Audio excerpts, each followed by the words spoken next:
boys will be boys.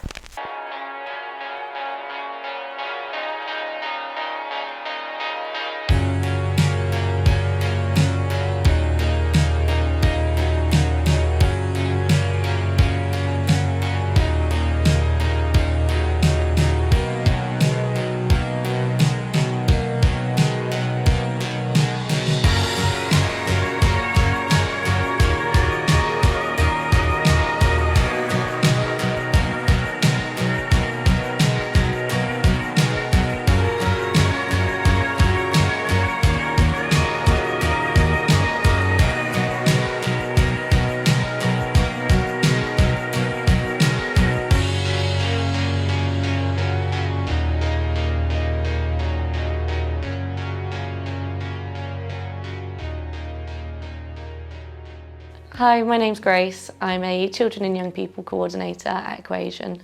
Something that we do at Equation is all about preventative work. So we go into schools and we talk about gender inequality, we talk about misogyny.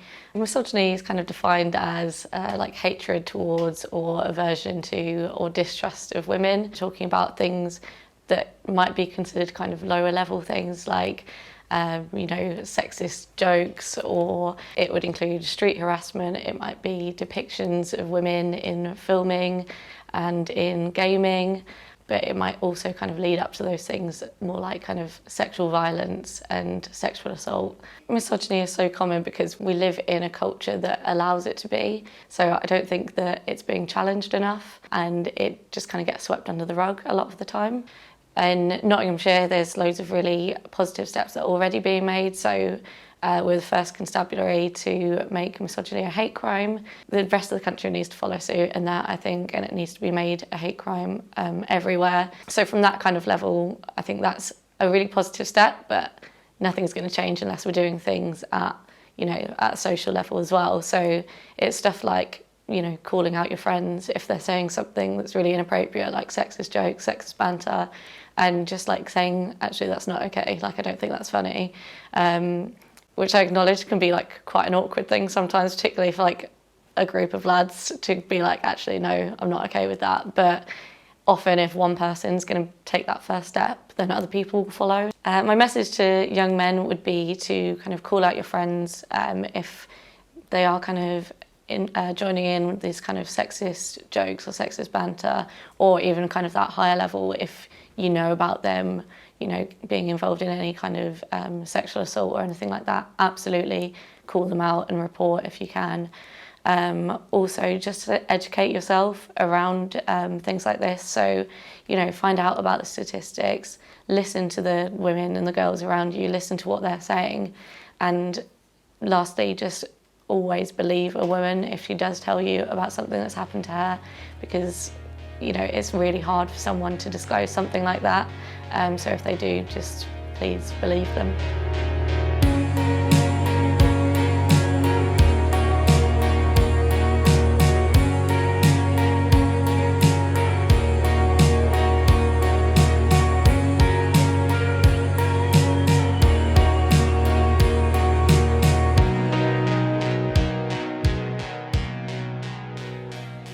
To be fair, I've always been treated quite equally, but the only ways in which I think in certain environments, such as my old work, I used to work in a pub, and as one of the only female waitresses there, I did recognise that some men were trying to take advantage, just in subtle ways, and it does make you feel uncomfortable. And that was the first time that I really noticed it properly. But since then, I've not really experienced it too much.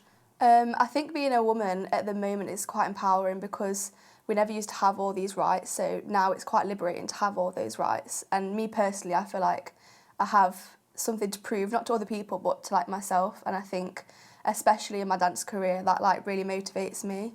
The more problematic area right now is the social aspect of misogyny. So obviously we have more rights now than we used to, but I think it takes a while for society to be completely clean of all gender segregation and misogyny. I think within the dance industry, having that there's no divide between genders. I think that helps males specifically to understand females a lot more. I think we feel a lot more comfortable around each other. We could share issues to each other. Whereas typically within like a school setting, for example, you may not feel that you could go and talk to a male about your issues as a woman. But because we share that passion and that love for dance together, we're all the same. And I suppose that's the same for any other outlets, such as like any other sport. If you're all in it together and you're all doing it for the same type of thing, then you start to understand each other more.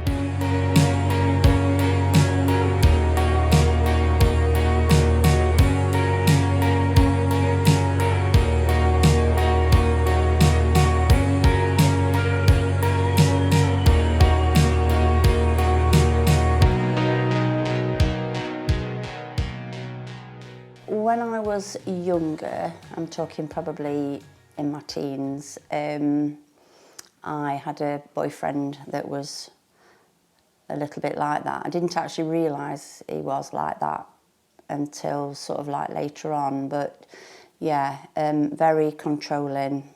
In fact, you know, I got to the stage where I really didn't like to say much because of fear of saying the wrong thing, and then it wasn't really physical, it was just putting me down all the time, and he made me feel that he didn't actually like me at all, but so I don't really know why we was together, but you know, that was a long time ago. So because I'm very much my own person now, I've got a really good job, I'm a very professional person, I work in nursing, and I'm actually high up now in management as well. I think it still goes on a lot, most definitely. It's like for a situation I've got, say at work, we get a lot of patients, you know, communication barriers. So we've put things in place for interpreters and things like that, because you know, when you get a lot of patients that you feel are being abused physically, mentally, sexually and things, and so we've put things in place to sort of prevent that. I think there's a lot more openness now than there was many years ago, because I think people are a lot more knowledgeable and more wise to the situation. Personally myself, for me, it's better. I feel a lot better about things, really, and I feel sort of more empowered, to be fair. You still got men that feel that they are so much better, you know.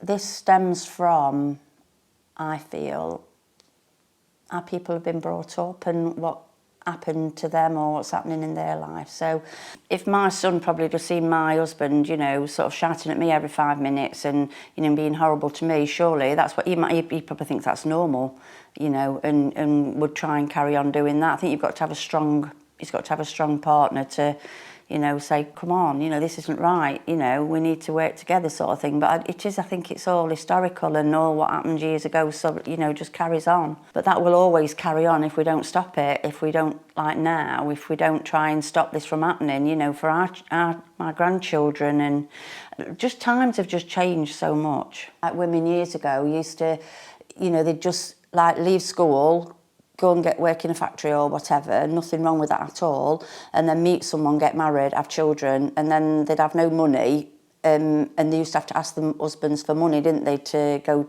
you know, shopping and things like that, where that really doesn't happen like that today now, because more women are focused on education and careers and things like that. So I don't really know if sort of like a lady or a little girl having, you know, going down that would upset a man, because there's still men that have different views, isn't they, about things, you know. They think a woman's play, like my brother-in-law thinks a woman's place should be at home, tea on the table, you know what I mean, and if that doesn't happen, they get angry. And, you know, if we were out anywhere, my sister, and she wouldn't mind me saying it because I've said it to her, has to rush back because she's got to be back at a certain time. That's, you know what I mean. I wouldn't dream of that. I think things have changed for the better, but it's still happening.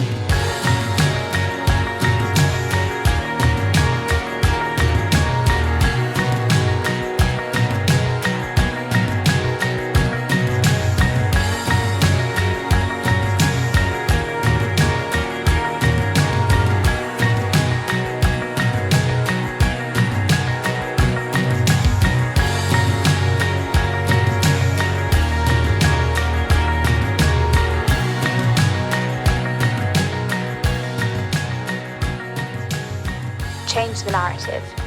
Boys will be boys that speak up, challenge and report.